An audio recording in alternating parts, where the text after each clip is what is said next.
எதுக்காக ஆண்டவர் அனுப்புறாரு இந்த வாதைகளையும் நோய்களையும்? அவங்க கர்த்தருக்கு ஆராதனை செய்வதற்காக மட்டுமே, வேற எதுக்கும் இல்ல. உங்களை என்னையும் பிரித்தெடுத்ததுக்கு காரணமே நம்ம ஆண்டவருக்கு ஆராதனை செய்வோம். அந்த அந்த 23வது வசனத்துல பாருங்க, என் ஜனங்களுக்கும் உன் ஜனங்களுக்கும் வித்தியாசத்தை உண்டாக்க செய்வேன். ஆமென். அப்பா, இப்படிப்பட்ட வாக்கு தத்தங்கள் இருக்குனாக்கா, ஆண்டவருக்கு பிரியமானதை செய்யும் போது உங்களை என்னையும் கர்த்தரு, ஆண்டவர் இந்த உலகத்துல வாழும் போது பிரித்தெடுத்து காட்டுவார். பிரித்தெடுத்து காட்டும் போது என் ஜனங்களுக்கும் உன் ஜனங்களுக்கும் வித்தியாசத்தை உண்டு பண்ணுவேன்.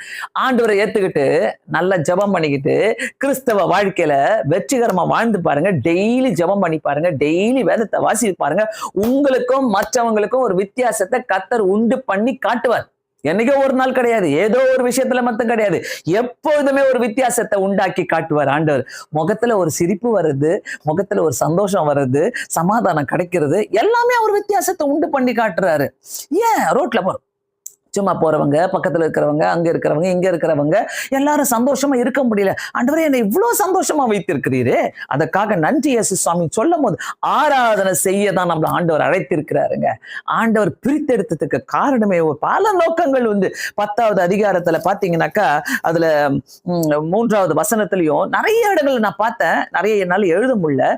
10வது அதிகாரம் 3வது அதுல பாத்தீங்கன்னாக்கா, அவர் சொல்றாரு, உன்னை தாழ்த்து, நீ எது வரைக்கும் மனதில்லாம என் சமூகத்துல எனக்கு ஆராதனை செய்ய என் ஜனங்களை போக விடு. என் சமூகத்துல வந்து அவங்க செய்யணும்.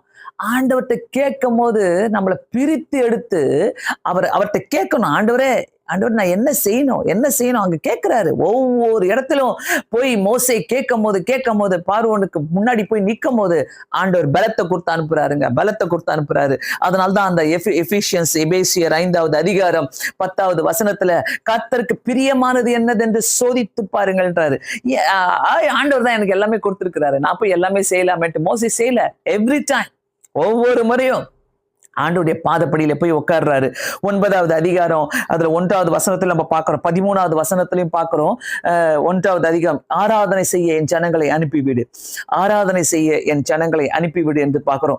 சோ அதுல ரொம்ப பிடிச்சமான ஒரு வசனம் பார்த்தீங்கன்னாக்கா, அந்த இடத்துல ஆண்டவர் 7வது வாதையாக இருட்டாக்கிறார். எகிப்து தேசம் முழுவதும் 3 நாள் மட்டும் காரிருள் உண்டாயிட்டான்.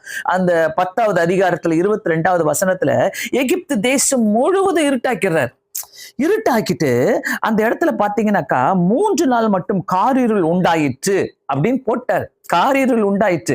சோ அங்க இருக்கிற ஜனங்க எல்லாருமே காரிருள் இருக்கிறாங்க.